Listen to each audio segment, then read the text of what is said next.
acompanhando a história da nossa igreja, às vezes mais de longe, às vezes mais de perto, mas certamente desde o início.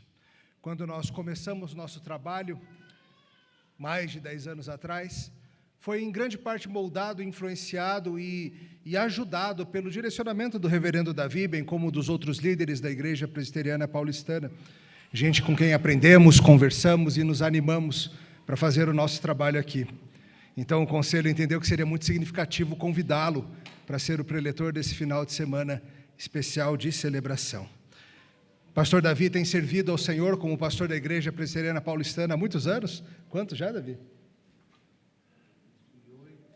De 2008 para cá, quem é bom de conta aí? 14, né? Desde 2008. E vem servindo também como presidente da Fraternidade Reformada Mundial. E somos gratos a Deus por sua vida. Sua esposa Adriana está aqui conosco na primeira fila. Bom tê-la com a gente também, Adriana. Reverendo Davi vai trazer uma mensagem para a gente agora, bem como amanhã nos 2 cultos. Hoje um formato mais de palestra ou aula e amanhã pregações. Certamente tudo muito proveitoso ao nosso coração. Davi, obrigado por aceitar nosso convite e que Deus te abençoe, meu caro. Bom, antes de mais nada, eu fico extremamente alegre de estar com vocês, porque me sinto bem em casa. Não posso dizer que me sinto bem em casa nessa cidade maravilhosa mais, mas eu vou falar um pouco sobre isso depois. Eu creio que há um sentido no qual nenhum de nós deveria se sentir muito em casa no tempo em que vivemos. Aliás, no momento de brilhantismo, um certo músico brasileiro, quem tiver a curiosidade, desde que vocês não saiam dizendo que o Davi citou Caetano do púlpito, é o Caetano, numa das músicas dele ele diz assim: eu que me sinto menos estrangeiro no lugar do que no momento. E eu vou falar um pouco sobre isso. Mas a alegria de não me sentir estrangeiro no meio de vocês, ela vai além do fato de que eu nunca me sinto estrangeiro com o povo de Deus. Eu não sinto nada de estrangeiro no meio de um povo tão querido e amado, de tantos rostos, de tantas pessoas que me são tão queridas. Alguns que eu conheço a maior parte da minha vida, que me conhecem a minha vida inteira. Uma das pessoas muito queridas do meu coração, não sei se já chegou, mas eu vou começar contando uma historinha a respeito dele. Esse menino muito serelepe não queria dormir porque ele tinha medo do gorila, ele falava gunila, lembra disso? E o papai dele, homem brilhante, entrou no quarto e várias vezes tentou acalmar o filhinho não queria dormir por causa do gunila, e o pai perguntava onde estava, e ele falava, e o pai não... E finalmente o pai parou e pensou, quer saber? Virou para ele e falou: mostra onde está o gunila, aponta para mim. E ele apontou e o pai então fez piu, piu, piu. Pronto, matei o gorila, pode dormir. E ele foi dormir. O Teco ficou satisfeito de que estava tudo resolvido ali, porque a sabedoria do velho Emílio do Meio fez com que ele percebesse que ele não ia convencer o filho a respeito do que estava acontecendo.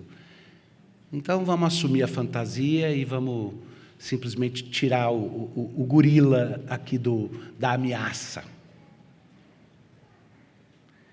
Então é óbvio que num contexto com tantas histórias e tudo, é gostoso falar do coração. Mas é um momento de celebração, e o que a gente fala no momento de celebração? Que presente que a gente traz? Uma mensagem de otimismo, né? Não sei.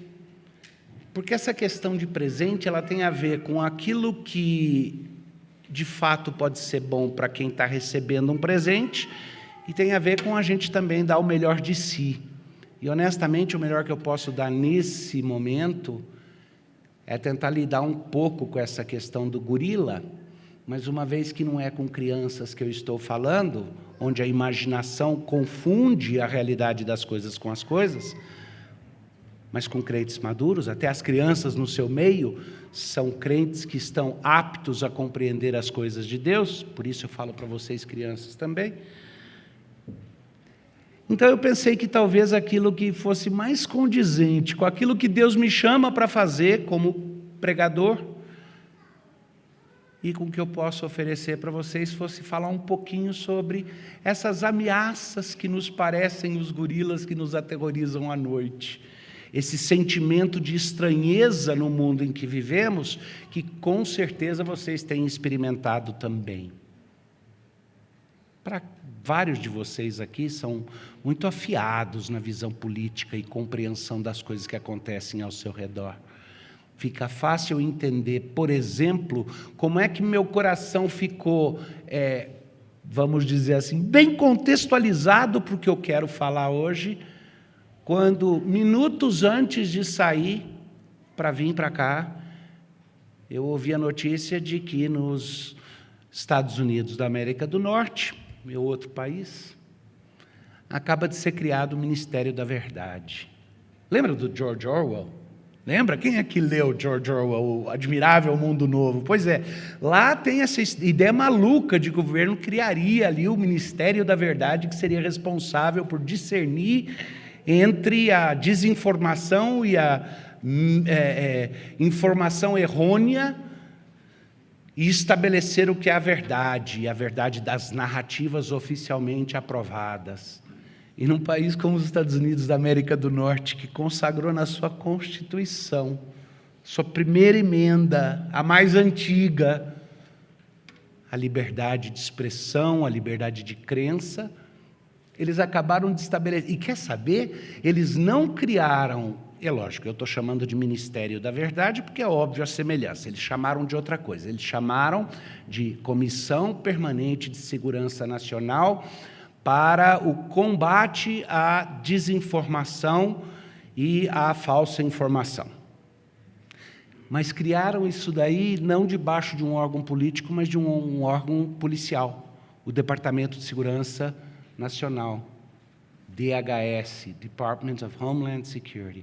E os Estados Unidos criou ali, então, um grupo e estabeleceu alguém que passa a ser a tsarina, até falar tsarina eu posso ir preso, né? Tem que usar algum tsarinex, alguma coisa assim, que passa a responder por todo o combate à desinformação e à fake news nos Estados Unidos.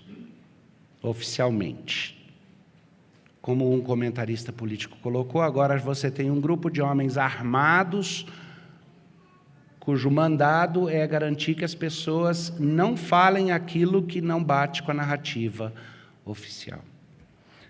No meu trabalho com a Fraternidade Reformada Mundial, eu sou exposto à realidade meio que global do que acontece com a comunidade reformada em vários lugares.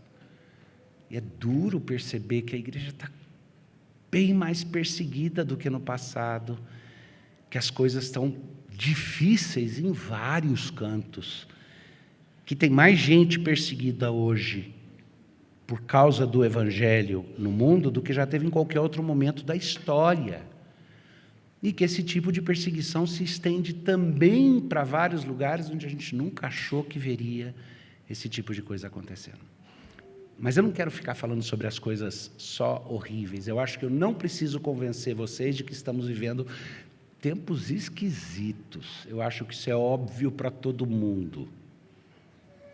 E isso toca para todo lado. Chega até aquelas coisas que num ambiente seguro como esse a gente dá uma tremidinha na hora que vai falar.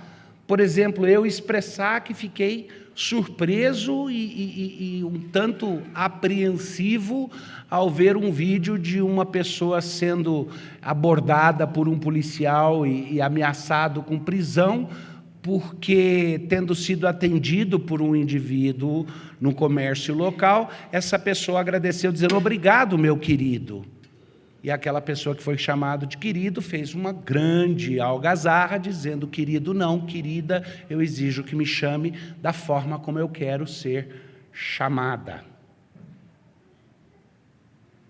E a autoridade policial lá, vários de vocês devem ter visto esse vídeo, esse tipo de apreensão, esse tipo de coisa.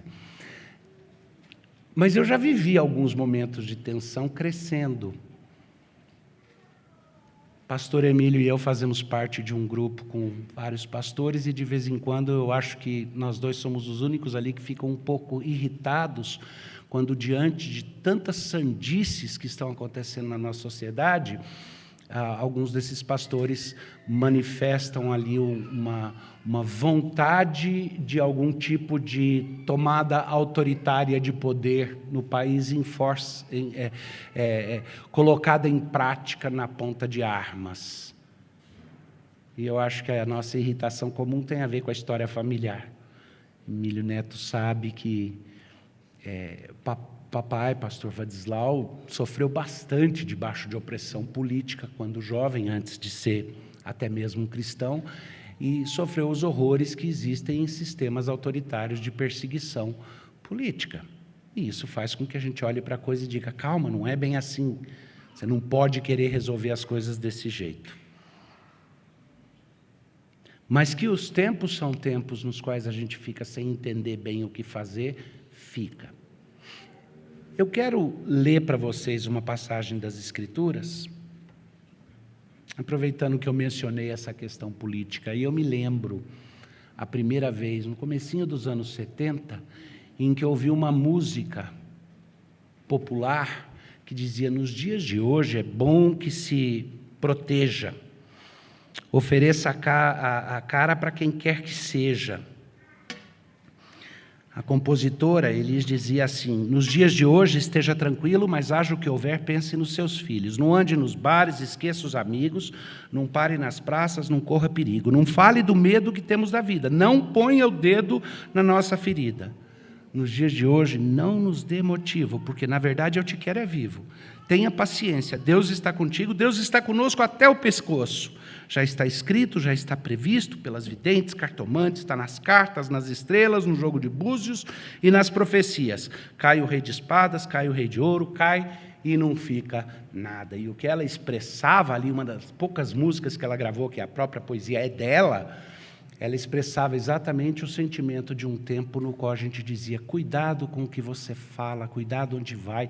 E essa frase, porque na verdade eu te quero vivo, faz lembrar o Davizinho, junto com a mamãe, Dona Bete, orando quando o papai saía em São Paulo para fazer as visitas da igreja, e orando e pedindo, Senhor, traz o papai de volta seguro, não deixa que ele seja perseguido de novo, protege o papai. E quando ele atrasava, a tensão que a gente ficava no coração. Eu sei que para vários de vocês que são tão jovens, isso soa completamente alienígena. Os mais velhos aqui sabem o que é conviver com o medo das convulsões sociais. Mas até isso é pouco para um cristão. Nós deveríamos ter uma concepção mais forte da realidade que vivemos e um entendimento melhor do tempo em que vivemos.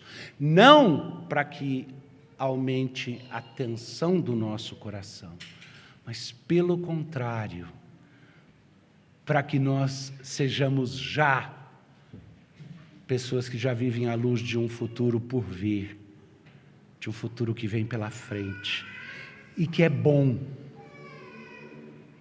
Que nos piores momentos nós vamos poder dizer, poxa, Senhor, obrigado por me considerar digno de viver em tempos como esse, porque a glória será comparável com a escuridão, com a dor e com o sacrifício.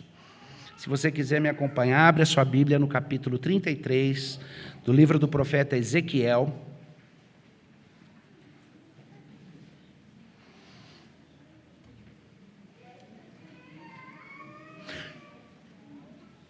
O texto que eu vou ler com vocês aparece 2 vezes no livro do profeta Ezequiel. Eu já vi gente falar besteira dizendo, está vendo? Tá aí a prova de que você não tem uma autoria única, está aí a prova de que tem um problema, está repetindo a mesma história 2 vezes. Vai ver que isso é prova de que está gagá, igual o presidente Biden nos Estados Unidos dado tantas provas disso. A dona Dilma americana, desculpa o escorregão aqui. Mas, na verdade, o texto é repetido com um propósito muito específico. Da primeira vez que aparece, está explicando por que é que Ezequiel vai dizer tudo o que ele vai dizer. Ezequiel é chamado por Deus para preparar o povo para uma punição que Deus está trazendo. Deus vai trazer o inimigo figadal dos judeus para puni-los, porque eles quebraram a aliança. E Deus vai usá-los para disciplinar. E Deus diz, depois eu vou me virar com eles, depois eles vão ser punidos. Mas agora vocês vão ter que entender que eu estou trazendo o inimigo, porque você vai ser abençoado pelo embate que vai ter com o inimigo. Mas aprenda a entender o inimigo. E na primeira vez, no capítulo 3, no qual esse processo é descrito e esse tema surge, é colocado como a explicação do papel que Ezequiel está cumprindo na sua profecia.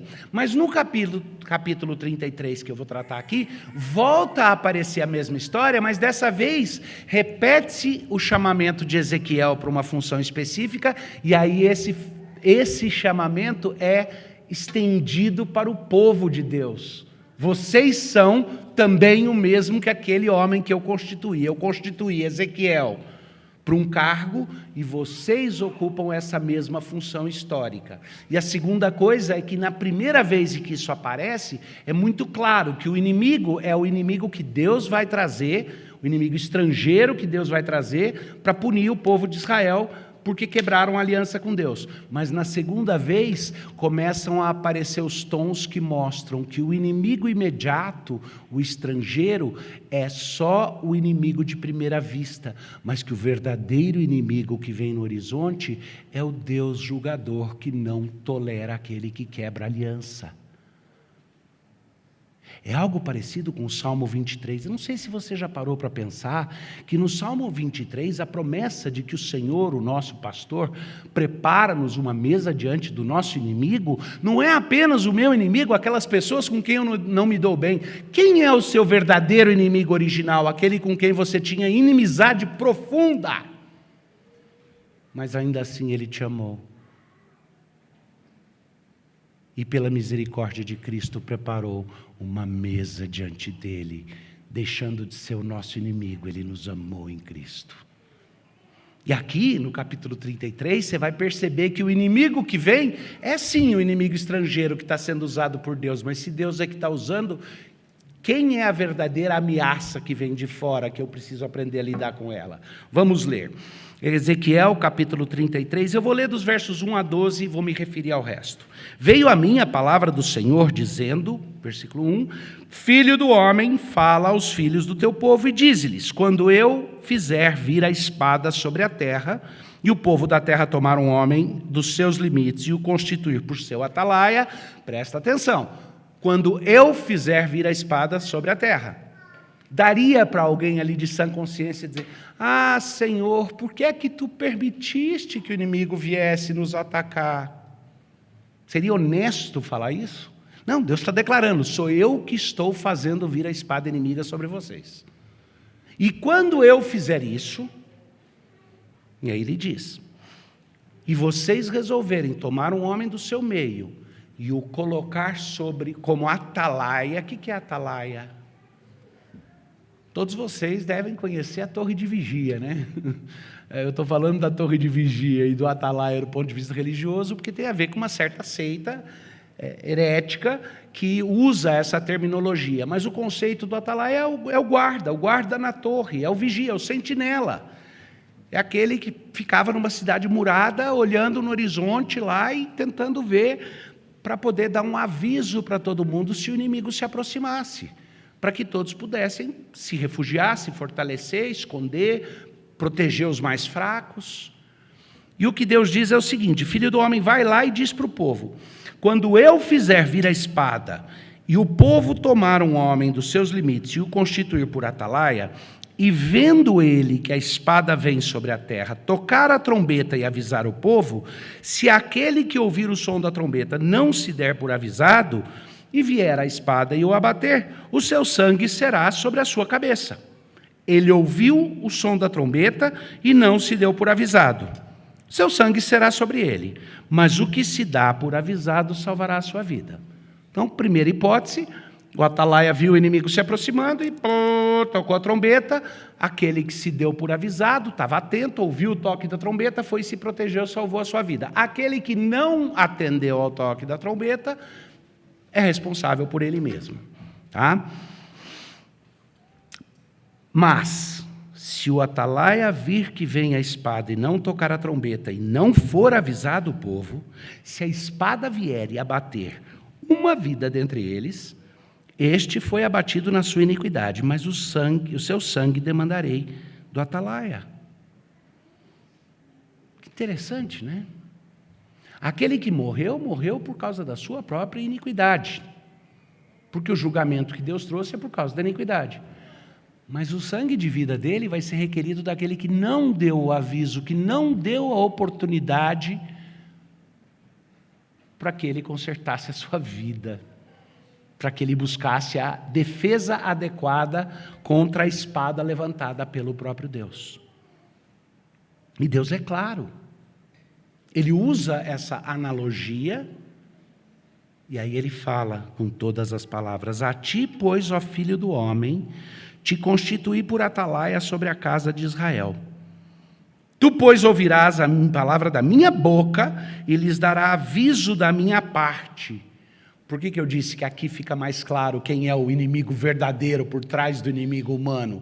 Porque Deus não está dizendo, só os caldeus, Ele está dizendo, eu constituí você como profeta, como atalaia, para que você avise das minhas palavras de ameaça contra o povo. A ti, pois, ó filho do homem, te constituí por atalaia sobre a casa de Israel. Tu, pois, ouvirás a palavra da minha boca e lhes dará aviso da minha parte. Se eu disser ao perverso, ó perverso, certamente morrerás, e tu não falares para avisar o perverso do seu caminho, morrerá esse perverso na sua iniquidade, mas o seu sangue demandarei de ti. Mas se falares ao perverso para avisar do seu caminho, para que dele se converta, e ele não se converter do seu caminho, morrerá ele na sua iniquidade, mas tu livraste a tua alma. Lembra que eu falei que tem uma transiçãozinha que acontece até aqui? Ele está repetindo, com um pouco de modificação, o que acontece lá no capítulo 3. Mas agora ele diz assim: tu, pois, filho do homem, dize à casa de Israel, assim falai vós, visto que as nossas prevaricações e os nossos pecados estão sobre nós, e nós desfaleceremos neles. E aí vem a pergunta, se você tiver com a Bíblia aberta, essa é a pergunta, esse é o título do que eu estou falando hoje, tá? Esse é o tema. A pergunta que eles fazem é: como, pois, viveremos? Esse é o título do livro tão conhecido do Francis Schaeffer, que para muitos dos mais velhos aqui foi grande influência. Esse é o título de um livro mais recente, escrito pela Nancy Pearcey, junto com Charles Colson, Como então viveremos hoje. E vem exatamente desse texto, quando o povo, ouvindo a mensagem, diz: mas se vamos perecer na nossa transgressão, como, pois, viveremos? E aí Deus diz a Ezequiel: dize-lhes, tão certo como eu vivo, diz o Senhor, não tenho prazer na morte do perverso, mas em que o perverso se converta do seu caminho e viva. E esse é um daqueles textos que todo mundo adora tirar de contexto, né? Essa é a prova do universalismo, tá? Essa é a prova contra a ideia de que Deus já de antemão, desde antes da fundação do mundo, chamou aqueles que Ele queria que andassem em Cristo. A prova é essa, Ele falou que Ele não tem prazer na morte do perverso. É lógico que, sem entrar na discussão de fundo que motiva essa argumentação, é só eu lembrar que aqui está falando de forma específica para o povo de Israel, para o povo da aliança. Ele está falando daqueles que, ao quebrar a aliança, estão violentando a sua identidade como povo de Deus e que precisam ser disciplinados pela espada estrangeira para que se arrependam e voltem para o seu caminho. Porque, sendo povo de Deus, estão vivendo em perversidade. Então, isso daqui é sobre o julgamento do povo de Deus. Tá? Mas a resposta que Deus dá é: diz-lhes tão certo como eu vivo, não tenho prazer na morte do perverso, mas em que o perverso se converta do seu caminho e viva. Convertei-vos dos vossos maus caminhos, pois que haveis de morrer, ó casa de Israel. Tu, pois, filho do homem, dize aos filhos do teu povo: a justiça do justo não o livrará no dia da sua transgressão. Quanto à perversidade do perverso, não cairá por ela no dia em que se converter da sua perversidade. Nem o justo pela justiça poderá viver no dia em que pecar. É Deus dizendo: avisa e lembra o povo de Israel que não é a respeito de uma justiça própria, porque não é a justiça que salva alguém. E não é a respeito da transgressão, porque a transgressão não é a garantia de condenação. É a respeito de ouvir o meu chamado ao arrependimento. É a respeito de ouvir a minha palavra e se curvar a ela. De se arrepender quando eu chamo pelo arrependimento. Agora, me dá vontade de correr com isso daí, porque tem tanta coisa embutida nesse texto. Mas hoje eu quero ser bem diretamente prático e puxar para algumas aplicações lá para onde eu comecei. Como é que nós vamos viver hoje? Como então viveremos? Vamos achar esse gorila que causa esse desconforto para muitos de nós, mas achar mesmo, e quem sabe dar um piu, piu nele? Deixa eu começar com uma perguntinha. Coloque-se no lugar de um atalaia e me diga, por que é que um atalaia deixaria de tocar a trombeta? Ou tocaria baixinho, né? É possível isso. Eu me lembro pregando num país da África, em Angola, onde, por causa da guerra civil que Angola teve por muito tempo, eles tinham um fenômeno muito curioso, que eram os generais analfabetos. Eram homens que tinham galgado postos muito altos dentro das forças militares, sem nunca ter estudado ou tido preparo. Eles tinham participado de campanhas, de batalhas e tinham recebido o que a gente chama de comissão de campo. Então, no meio da guerra, eles galgavam postos que normalmente não galgariam. Então, tinham os chamados generais analfabetos. E um pastor amigo meu, que tinha sido um militar de carreira antes do pastorado, cujo pai, um santo homem, chegou a ter a sua cabeça colocada na guilhotina para ser decepado por pastorear a igreja, e no momento em que a ordem de execução foi dada, chegou um contínuo correndo e disse: para, que o presidente deu perdão presidencial para ele.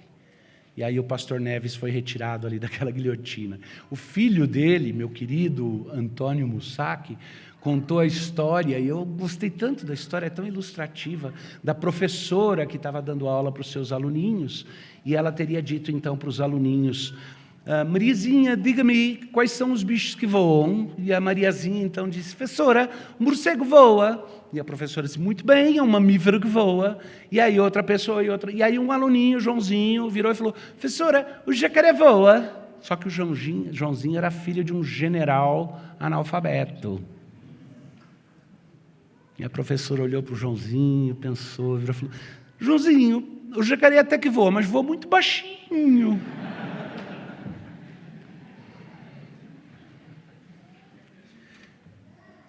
Eu confesso que tem gente que não toca trombeta, mas tem muito crente que toca a trombeta baixinho. Mas vamos ser honestos. O que levaria, numa situação de um guarda numa torre de vigia, de um sentinela, o que levaria um atalaia a não tocar a trombeta para avisar que o inimigo está chegando? Me ajuda com as hipóteses. Primeira delas, ele está em conluio com o inimigo. Foi comprado, ele, na verdade, ele é amigo da onça. E não do povo, certo? Então, ele é um traidor. Essa é uma razão para um atalaia não avisar quando o inimigo está chegando. Mas tem uma segunda possibilidade, né?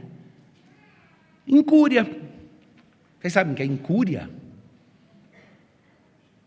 Não cumprimento da responsabilidade. Dormiu no posto. Dormiu no posto, estava distraído, não olhou direito. Displicência. Essa é uma possibilidade também, né? Às vezes não é assim bem uma traição descarada, mas é uma displicência. Agora, honestamente, Para os homens aqui que já serviram, e mulheres também. Alguém aqui já serviu no serviço militar? Alguém? Não? Já. Então, o sentinela que dormiu no posto, para ele a pena é bem levinha, né? É igualzinho traição, dormir no posto ou ter conluio com o inimigo, você quase que vai pegar o mesmo xadrez. Porque tem muita diferença. Se a vida dos outros está na sua mão como vigia e você dorme no posto, a sua displicência é uma forma indireta de traição. Então, eu identifiquei aqui duas possibilidades. Mas tem uma terceira possibilidade, e essa eu acho que é mais comum. Porque é possível que um sentinela não tenha necessariamente feito um pacto de traição com o inimigo. E é possível que ele também não tenha dormido. Pode ser que ele perdeu a capacidade de reconhecer o inimigo. Ele não consegue ver o inimigo como inimigo. Ele não consegue ver a ameaça como ameaça. Ele acha que quando a onça chega arreganhando os dentes, é sorriso. Essa possibilidade existe. E o que me ocorre aqui é que dentro da analogia que Deus está usando com o profeta dele, quando ele diz, quando vier a espada que eu trouxe para julgamento e para punição, se o atalaia não tocar a trombeta, quem for punido, foi punido por causa da própria culpa, mas o sangue eu vou requerer daquele que tinha a obrigação de dar o aviso, de tocar a trombeta, e não fez. E se ele não fez, porque ele já fez amizade com o inimigo, ou porque ele está tão distraído em si mesmado, olhando para o próprio umbigo, que ele não percebe o inimigo se aproximando, está certo que isso é um pouco mais intencional. Mas se ele também não avisou porque ele não está mais conseguindo reconhecer o inimigo, ele não reconhece as cores do inimigo, o contorno do inimigo, ele vê as bandeiras do inimigo chegando e ele pensa que são amigos, que estão trazendo flores, ele olha para baionetas e pensa que são flores.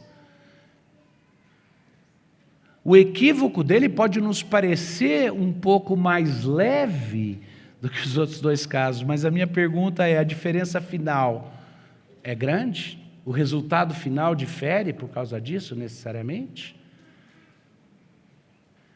Talvez essa seja a situação mais trágica. Obviamente, onde eu estou querendo trazer isso, é que a igreja tem um chamado. Porque assim como Ezequiel, na sua mensagem, vai continuar no capítulo desenvolvendo a ideia, filho do homem, diz ao povo que te constitui atalaia, mas ele diz para Ezequiel, diz ao povo que o povo é atalaia do Senhor. Ele é a atalaia para avisar o povo que o julgamento está vindo, porque o povo perdeu a capacidade de entender que aquele povo foi chamado para serem atalaias de Deus neste mundo. E eu creio que o que está acontecendo com a igreja hoje, em grande parte, que a gente consegue identificar um desconforto, a gente consegue...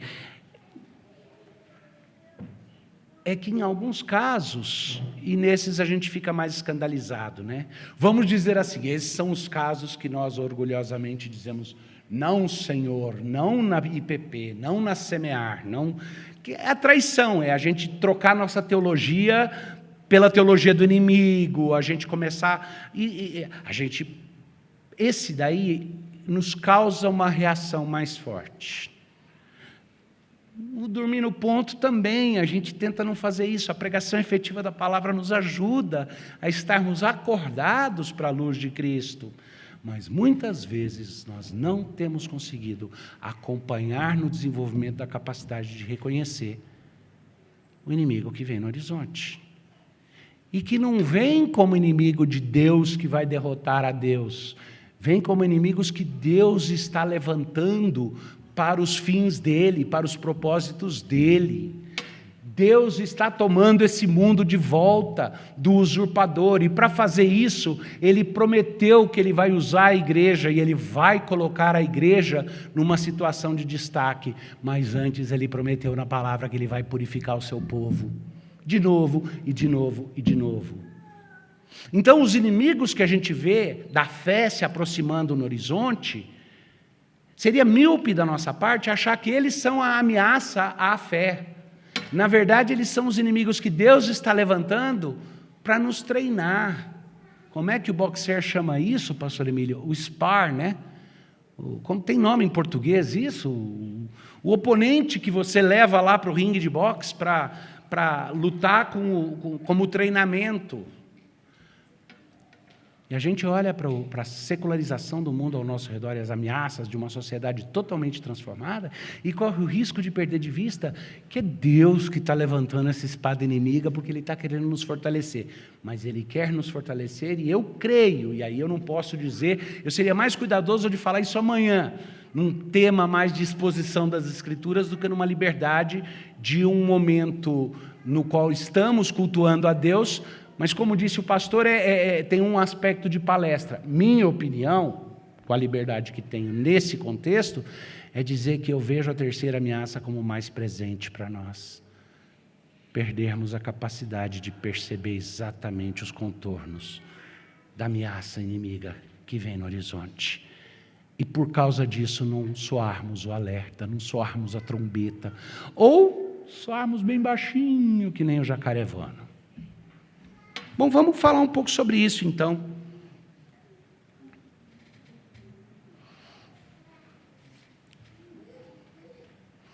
Vamos falar um pouquinho sobre o que significa a missão profética da igreja hoje.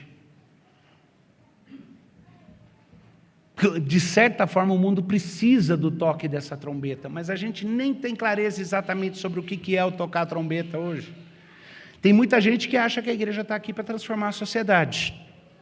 Aliás, tem gente que desenvolve toda uma teologia para dizer que a igreja vai tomar conta da sociedade à força e vai reconstruir o reino para que então Jesus venha. Eu tenho dificuldade com essa visão porque eu creio que ela não é compatível com a ideia de que a batalha pertence ao Senhor, de que nós temos o privilégio de sermos colaboradores dele numa batalha que é essencialmente dele. Eu não gosto do triunfalismo de achar que por nossa força e por nossa violência nós vamos impor à sociedade uma cristandade final. A igreja tentou isso por muito tempo e não deu bem. E não deu bem foi para a igreja, porque ela perdeu sua pureza. Então, reconhecendo muitos irmãos queridos que são parceiros na luta, por ter uma igreja que tem um impacto na sociedade, que é importante, eu quero lembrar que esse impacto deve existir, mas a motivação é outra. No final das contas, não vivamos a ilusão de que o objetivo da igreja é transformar esta sociedade. Porque essa sociedade, essa terra e esses céus vão passar e vão ser feitos novos. E porque quem vai vencer a batalha do Armagedon não somos nós. É o Senhor Jesus Cristo pessoalmente. Tá? Então, a transformação da sociedade, no sentido de reconstrução de uma cristandade, eu não creio que é um alvo. Não creio que é factível, mas isso não deveria ser o fator decisivo.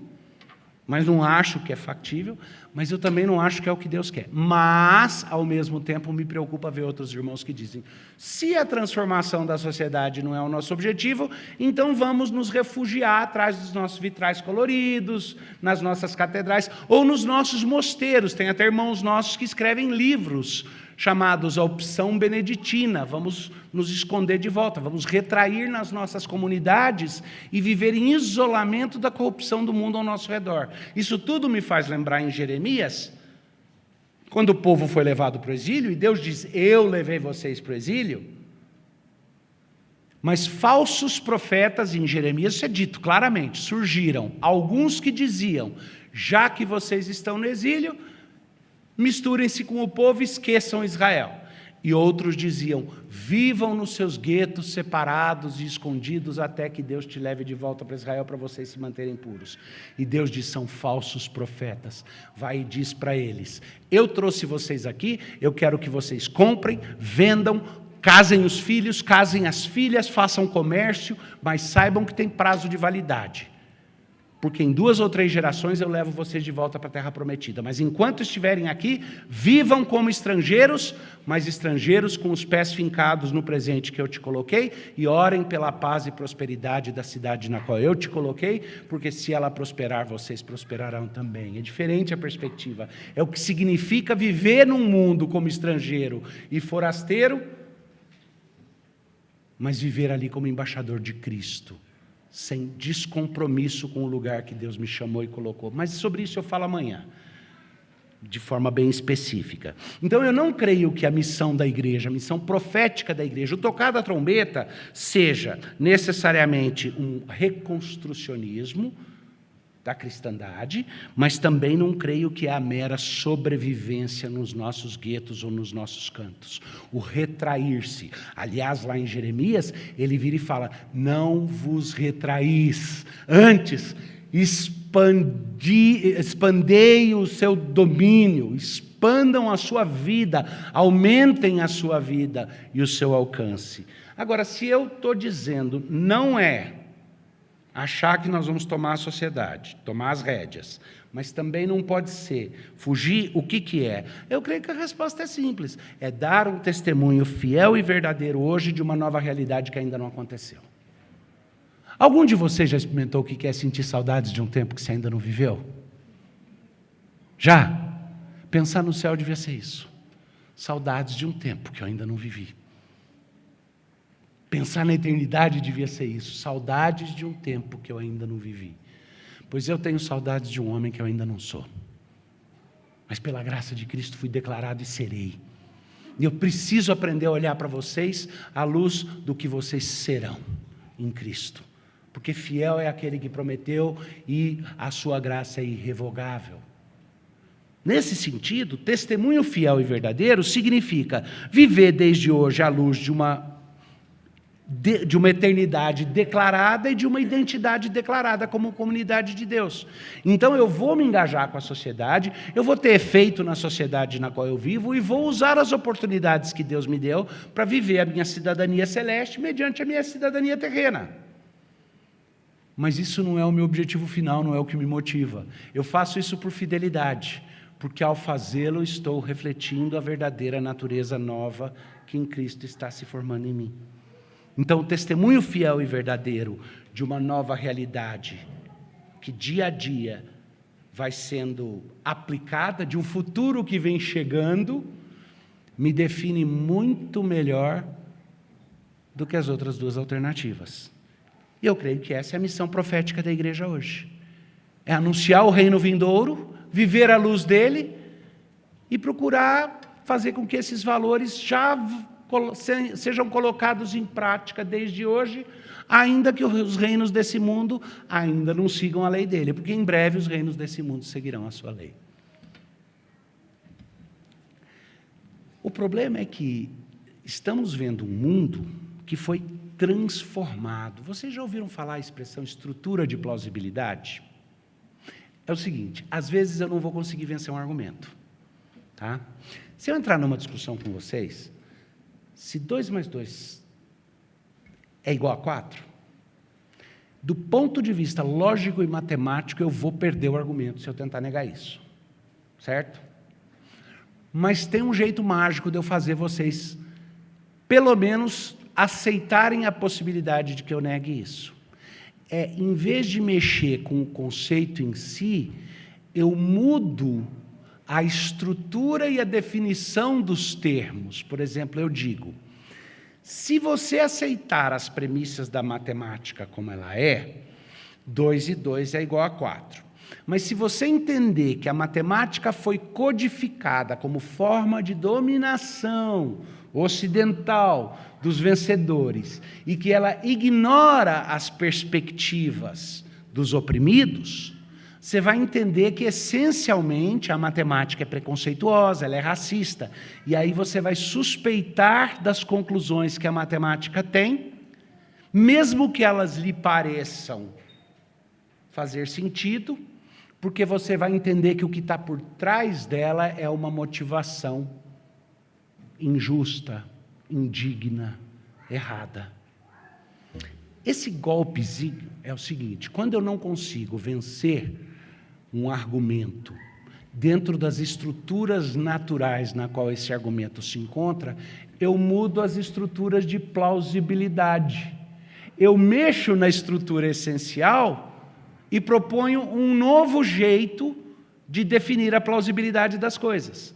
E eu não sei o quanto vocês já perceberam que nós estamos, nas últimas 3 a 4 décadas, vendo o mundo mudar a sua estrutura de plausibilidade de forma radical. Eu me lembro, 30 e poucos anos atrás, 35 anos atrás, como estudante, tendo tido a oportunidade de ouvir o grande intelectual francês, ele estava dando um curso de verão na Universidade de Villanova, lá nos Estados Unidos, e como eu estudava lá perto e tal, eu tive a oportunidade de ir lá e fazer aquele curso de verão com o grande Jacques Derrida, de ouvir as palestras dele. Eu me lembro do sentimento de desconforto, eu me lembro voltando com o meu querido doutor Nitamar, de carro, no carro dele, depois de uma das palestras, dizendo para ele: cara, isso daqui vai ter, enquanto ficar só no campo da literatura, enquanto for só experiência de literatura comparada pós-moderna, enquanto for só isso daí que o Derrida e o Caputo estão falando, enquanto for só esse trabalhinho do Foucault dentro de um ambiente fechadinho e tudo, mas na hora que isso daí realmente pegar tração na academia, vai mudar completamente a estrutura de plausibilidade do pensamento ocidental e nós vamos experimentar um admirável mundo novo. Menino, olhava para aquilo com medo. Com medo. E dito e feito. Para não complicar demais, vamos lá. Uma definição bem simples, quem põe isso daí é o pastor Sam Chan. Ele tem um livro que chama Evangelismo num Mundo Cético, e ele dá uma definição muito legal e simples do que é estruturas de plausibilidade. O que são estruturas de plausibilidade? São as crenças aceitas, convicções, pressupostos e compreensões que sinalizam o sinal verde para algumas crenças ou sinalizam a luz vermelha da implausibilidade para outras crenças. Ou seja, antes de começar a discutir o que você crê ser verdade ou não, as discussões anteriores vão dizer o que você plausivelmente pode levar à frente como possível verdade e o que já não pode. Meu tataravô, chegou em casa e disse para o pai dele um homem culto, engenheiro, ele foi inventor, lá nos Estados Unidos, chegou e disse para o pai dele: pai, um homem desenvolveu um sistema no qual, através de ondas de rádio, ondas elétricas que vão pelo ar, uma pessoa consegue falar com outra distante, mais de 1 milha. E o pai lhe deu na cara de mão aberta, dizendo: meu filho, nunca fale uma heresia dessas, porque ninguém é capaz de reproduzir a voz humana, exceto Deus. Porque não fazia parte da estrutura de plausibilidade dele, era impossível. Pois o que nós temos visto acontecer no nosso mundo hoje é uma transformação de estruturas de plausibilidade. Por isso que mais e mais a gente está vendo uma polarização, onde você vira e fala: é impossível que esse pessoal esteja acreditando nisso, é loucura, é ridículo. Mas as pessoas acreditam, abraçam ideias e seguem caminhos que a outros parecem. E eu creio que a igreja tem perdido parte da sua efetividade, porque ela não está aprendendo a ler as cores do inimigo agora. E a gente está achando que ainda está combatendo o naturalismo. A gente está achando que ainda está combatendo pós-modernismo e já não estamos. Esse pessoal hoje não aceita nem o pluralismo pós-moderno. Eles já estão noutra. O pluralismo pós-moderno diria: não existe verdade absoluta, então cada um tem direito à sua. Esse pessoal está dizendo: você não tem direito à verdade, a não ser que você seja parte de um grupo oprimido, porque só o oprimido conhece 2 universos, o do opressor e o do oprimido. O opressor só conhece o do opressor. Então, só existe verdade, é chamada de hermenêutica do oprimido. Só existe verdade e a possibilidade de verdade do oprimido. Ninguém tem lugar de fala a não ser que seja vítima. Você só tem lugar de fala onde você é vitimizado. Esse é um conceito que, para muitos de nós, soa ridículo. as estruturas de plausibilidade foram alteradas. Onde que elas foram alteradas? Lugar principal, tá? Primeiro, grava isso. Não é mais um mero conflito de ideias. Não é só isso que está acontecendo. Há uma transformação mais radical em curso. Essa é a transformação das estruturas de plausibilidade.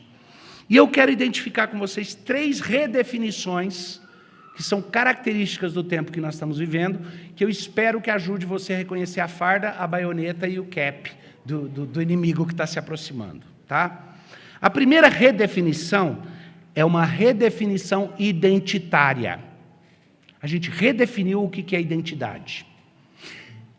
Até pouco tempo, nós vivíamos uma tensão, e qualquer um de vocês que estudou qualquer curso de humanas, qualquer coisa assim, há mais de 10, 15 anos atrás, deve ter percebido que havia uma tensão entre uma concepção de que a identidade é biologicamente definida e uma concepção existencial de que a identidade é um ato de autorrealização ou autoatuação do indivíduo. Tudo isso cabia dentro do esqueminha do Kant lá atrás, e tudo que a gente chama de esquema liberdade e natureza. A natureza é determinista, é biologia, e a sua socialização, o seu meio ambiente, tudo, tem um efeito em você. E aí as pessoas, alguns tendiam a dizer que era tudo definido biologicamente. Aí você pega e você vai ver alguns que vão dizer, é tudo genética. Outros diriam, não, é tudo comportamento. O ser humano é uma página em branco e é o treino e a socialização que faz tudo. Aí você tem um Skinner da vida. E outros diziam, é alguma forma de síntese entre as duas coisas. Entre o biológico, o herdado biologicamente e o aprendido. Essa discussão não faz mais sentido nas discussões identitárias de hoje. O pessoal não está mais preso nesse esquema. Hoje, há uma redefinição que rejeita a noção biológica hereditária. Vai dizer para alguém que está lutando dentro das causas de identidade de gênero, que gênero é biologicamente definido, para você ver. Que homem e mulher é uma questão de XX e XY nos cromossomos. Vai tentar. Você vai ver a ira de uma sociedade que não aceita mais isso. Mas também eles não vão dizer que é só socialização, porque se disser que é só socialização, é tudo condicionamento. Se fosse só socialização, teriam que aceitar que uma pessoa pode, de fato, ser socialmente conduzida a fortalecer uma concepção de gênero sobre outra. E eles não querem isso, porque daí abre mão da possibilidade de fluidez, de redefinição e tudo. Então, a redefinição identitária abriu mão da ideia de que a biologia é definitiva, abriu mão da ideia de que o histórico e o social são o campo de ação no qual a identidade das pessoas é definido, e no lugar disso, eles colocaram a ideia de que a sua identidade é um ato da sua própria criação. Sempre. É autodefinida. E eu estou muito triste nessa noite, porque eu gostaria de eu me identifico como milionário, mais rico que o Elon Musk, e eu não tenho um helicóptero me esperando lá fora. E eu sei que o pastor Tarcísio fica muito triste, porque ele se identifica como passarinho e não consegue voar, toda vez que bate a asa não sai do chão. E a gente só consegue fazer piada aqui porque ainda resta muito da concepção judaico-cristã nas suas cabeças. Mas eu te garanto que há lugares onde essa piadinha minha seria uma piadinha infame, sem graça nenhuma. Porque eles diriam, é óbvio que você não pode se autodefinir quando depender dos outros, mas nas questões de gênero é você que se autodefine.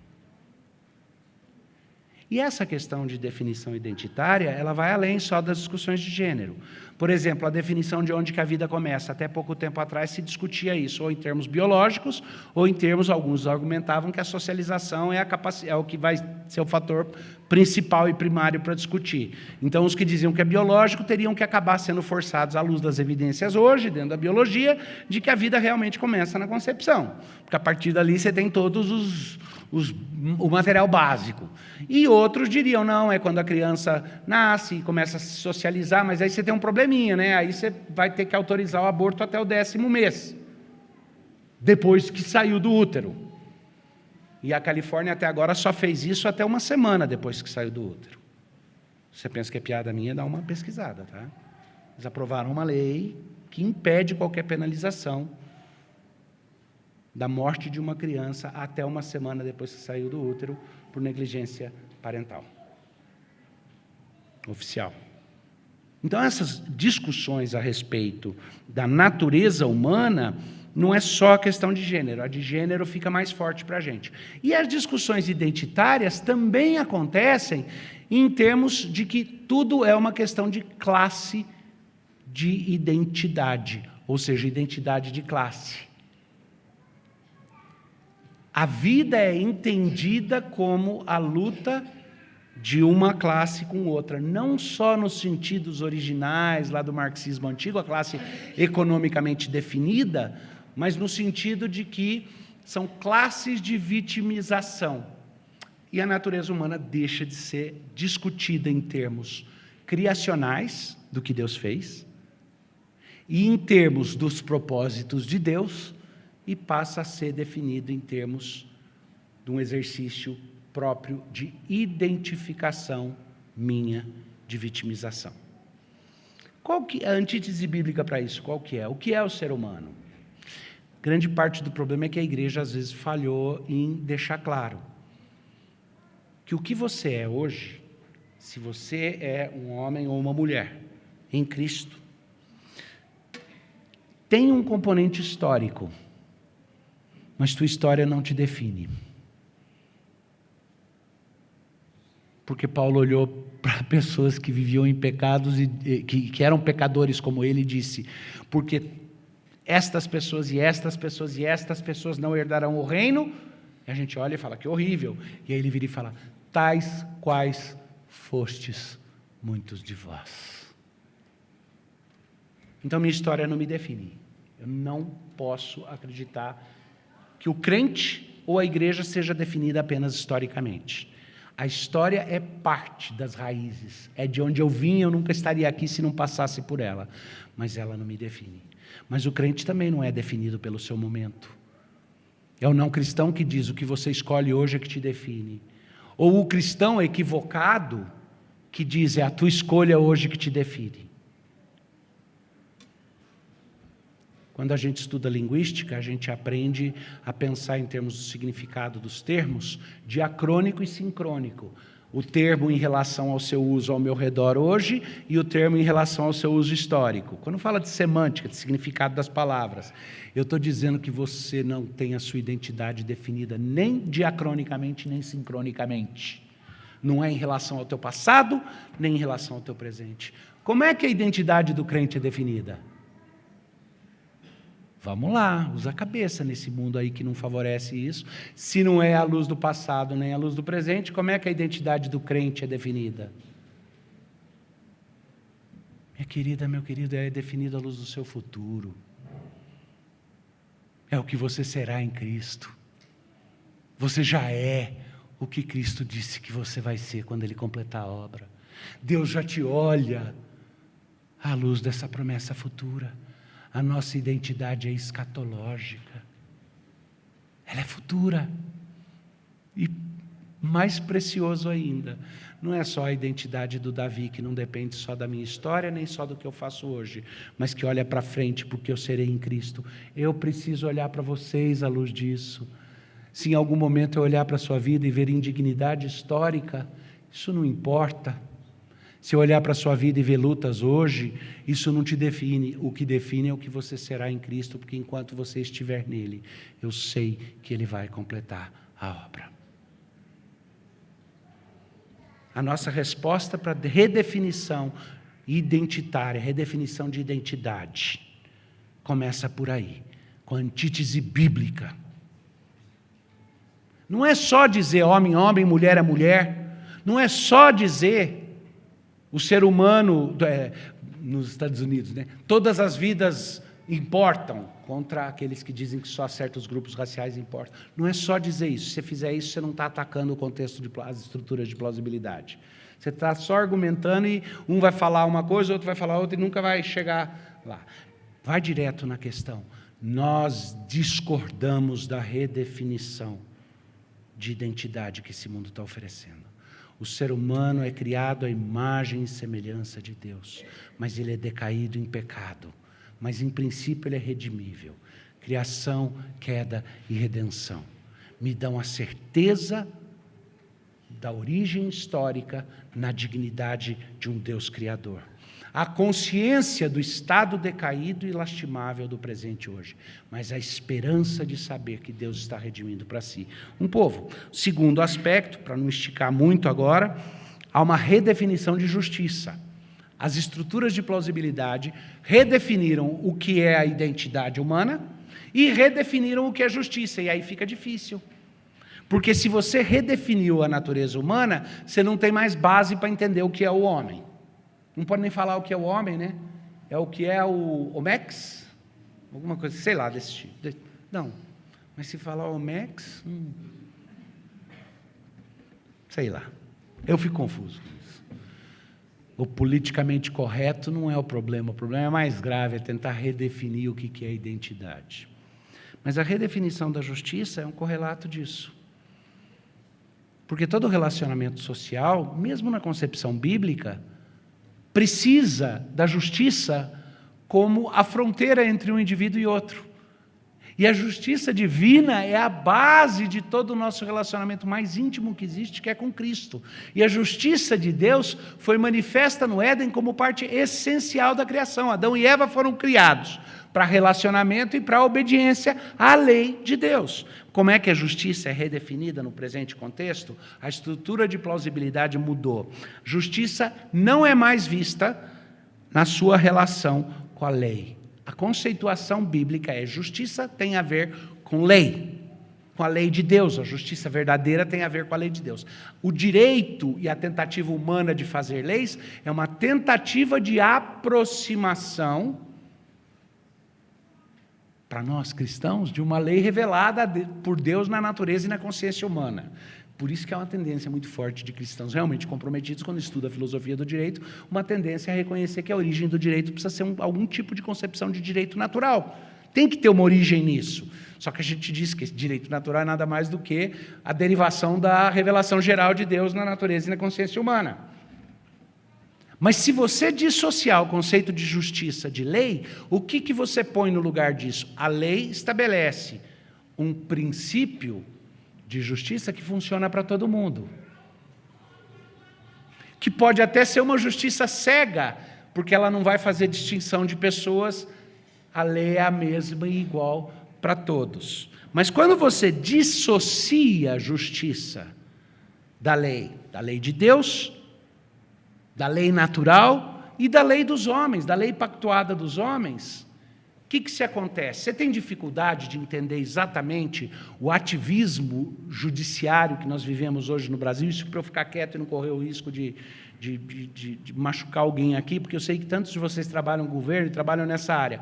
Mas eu creio que nós temos uma crise de ativismo jurídico no Brasil hoje, porque ao invés de uma visão de que nós temos no Brasil um rei, e temos um rei de papel, a Constituição. E esse rei divide o exercício do seu poder em 3 braços que se mantêm em xeque, para que nenhum deles se exceda. E a gente vê que a Constituição acaba sendo redefinida e transformada de acordo com... E a gente sempre fala, não, mas isso é feito por corrupção. Não. Tem muita corrupção. Mas o mais preocupante é quando pessoas honestamente acreditam que estão fazendo isso em nome de uma justiça maior. Porque eles dissociaram o conceito de justiça da lei. O problema é que quando justiça, para mim, é derivativo da lei, ela é igual para todo mundo. Se justiça for uma interpretação abstrata, subjetiva daquele que a executa, o que impede aquela pessoa de continuar sendo motivado pelos seus próprios interesses ou por suas próprias visões e seus próprios ganhos? Aí a gente passa a anunciar, que justiça é igualdade de resultados. Por isso que nos Estados Unidos eles pegam e aceitam a criação do Ministério da Verdade, uma coisa orwelliana. Por quê? Porque justiça foi reduzido, tirado da relação dela com a lei e colocado como se fosse igualdade de resultados. Justiça é você tentar equilibrar as balanças. Então é o seguinte, justiça é, se a dona Regina vai fazer uma corrida com um menino de 15, 16 anos de idade aqui que é atleta, justiça é o seguinte, justiça não é dar qualidade, igualdade de oportunidades, e aí talvez dizer para ela, você não prefere correr com as mocinhas de 40 anos como a senhora? Isso para mim seria justiça no modelo antigo, não colocar nessa, não, justiça é eu dizer, já que há uma desigualdade e nós precisamos provocar uma igualdade ao fim, nós vamos amarrar as pernas do menino para que ele não consiga ganhar tão fácil. E aí você pega homens biológicos, fortes e musculosos, com uma massa muscular tremenda, que se autodeclaram meninas e você põe para competir em jogos, em natação feminina, nos jogos colegiados americanos, e num instante ele ganha todas as medalhas que existem e nenhuma mulher mais vai conseguir ganhar. Porque o ele que vai dizer que não é ele que é ela? Por quê? Porque assume-se a ideia de que justiça significa equilibrar as balanças. Mas tem um pressuposto curioso aí que passa despercebido para a gente. Se eu disser que verdadeira justiça é equilibrar as balanças erradas desse mundo, eu estou revelando que eu acredito que alguém foi injusto ao criar as balanças, ao criar esse mundo. E no começo eu vou tentar dizer que é a sociedade, mas a sociedade é feita de homens. Em última instância, eu quero consertar é o mundo que Deus criou errado. A tentativa de equilibrar as balanças por ação humana, para garantir que a justiça seja a igualdade de resultados, é uma distorção completa que presume que Deus criou esse mundo cheio de desigualdades e injustiças. Eu sinto muito em dizer que Ele criou assim. Ele fez homem e mulher, Ele faz criança pequena, Ele faz a gente ficar mais fraco quando envelhece, Ele faz algumas pessoas serem mais fortes, outras mais ágeis e outras muito fraquinhas.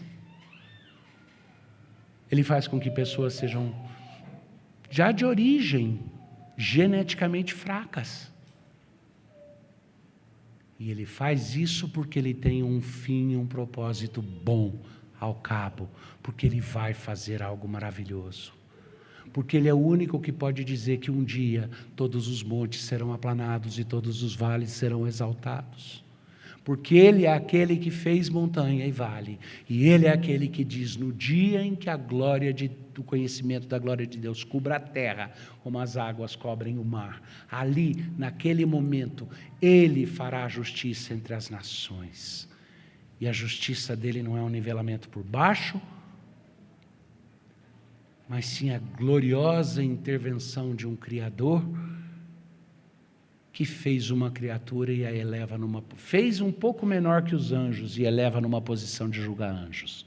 É a promessa das Escrituras. Justiça não é equilíbrio cósmico, só Deus faz equilíbrio cósmico. Justiça não é, portanto, fruto da autonomia humana. A ira dos homens não produz a justiça de Deus. Tiago, com toda clareza. Justiça tem a ver com a lei, submissão à lei de Deus e zelo para com a lei dos homens. Quando as leis são justas, elas devem ser cumpridas, porque assim nós agradamos o nosso Deus, porque fazemos o análogo humano do cumprimento da lei divina. Quando as leis são injustas, nós agimos da maneira correta para alterá-las. Mas o desprezo à lei e a ideia de que você pode buscar justiça fora da lei é um abismo sem fim que tomou a nossa sociedade e outras sociedades no mundo de hoje.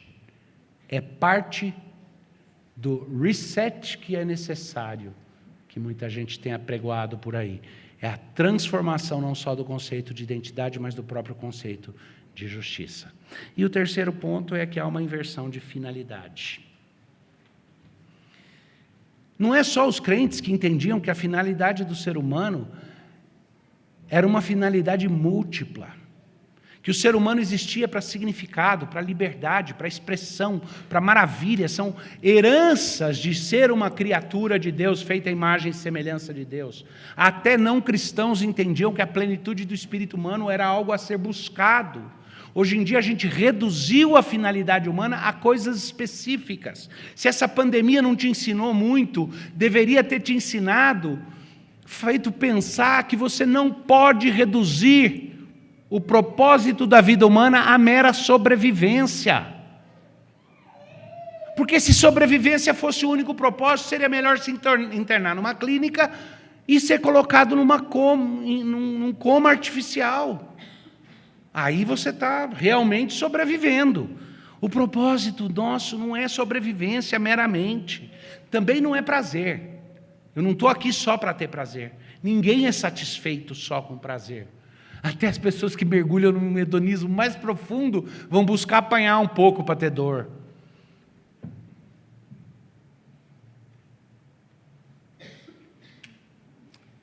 E a despeito de todos os filósofos do pensamento humano e da mente humana, seu propósito também não é autonomia. A autonomia não é um fim, a autonomia é suicídio. Há uma inversão de finalidade e propósitos que não são os propósitos para os quais Deus nos criou. São oferecidos para a sociedade e penetram dentro da igreja. A gente continua querendo crer na Bíblia, mas assume que os propósitos que o mundo está propondo são dignos de nossa consideração. Você foi criado para refletir a Deus e para gozá-lo para sempre. Esse é o teu propósito. É o que eu chamo de teorreferência. Você foi feito em referência ao Criador. Esse é o seu referenciamento, esse é o seu direcionamento. Tudo o resto é complemento.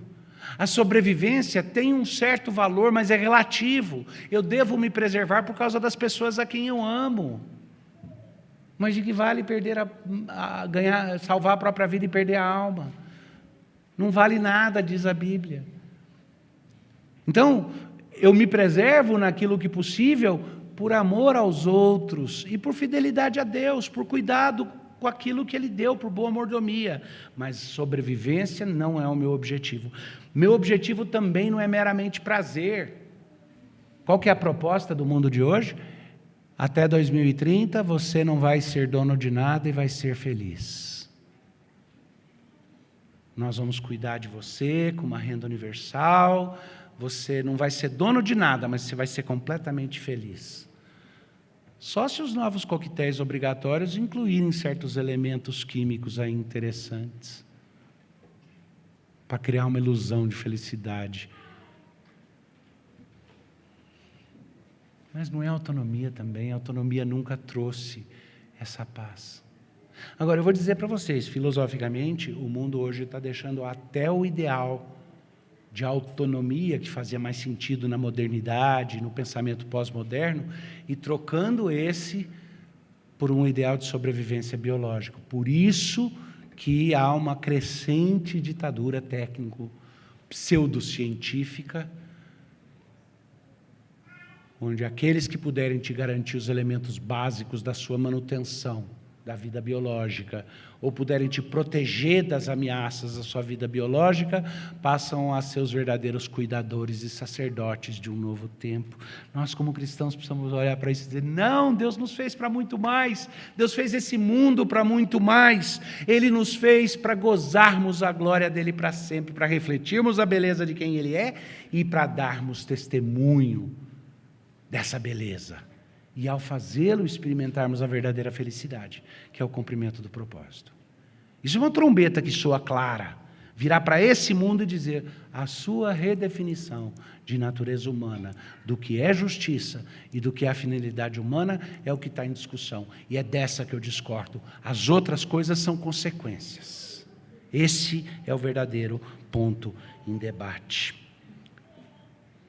Foi nos anos 80, mas no começo da década, minha exposição às raízes do pensamento desconstrucionista pós-moderno foi no final da década de 80, meados para o final.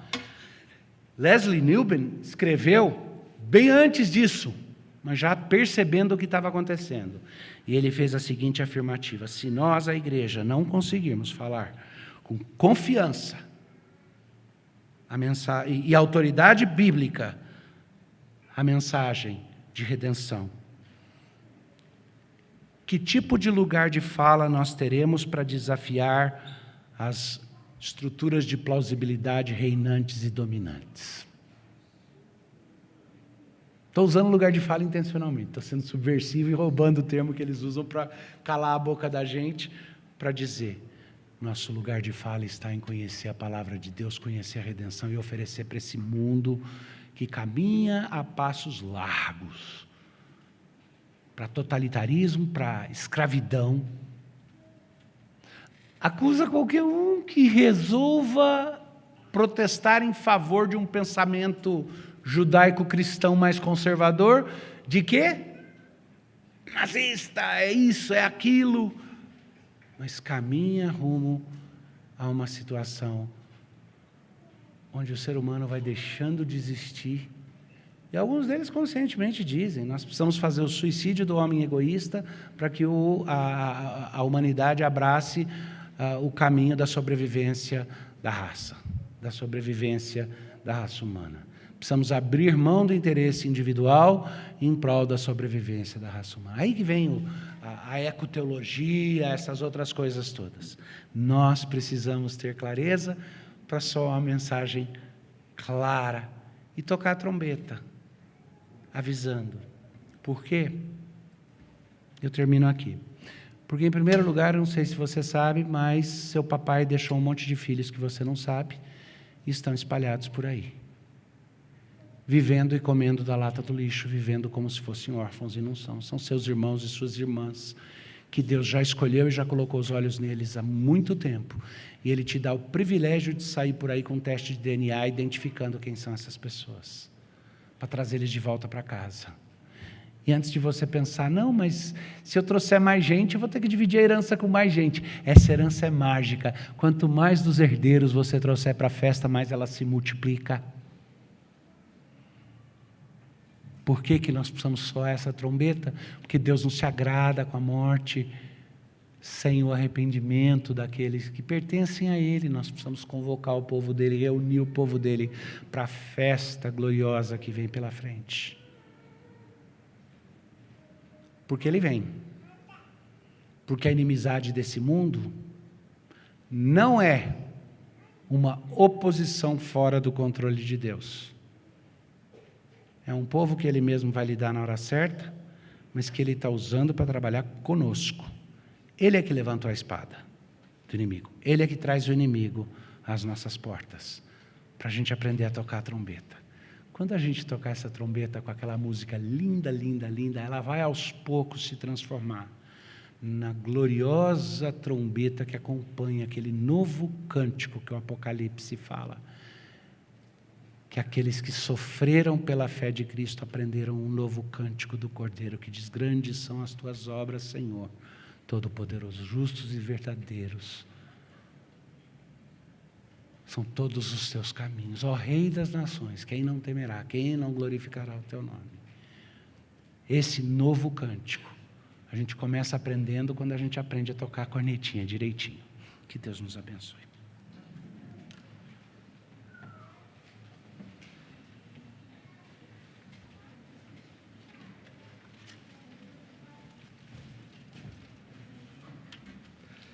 Vamos cantar em resposta? Convido a igreja a se pôr de pé.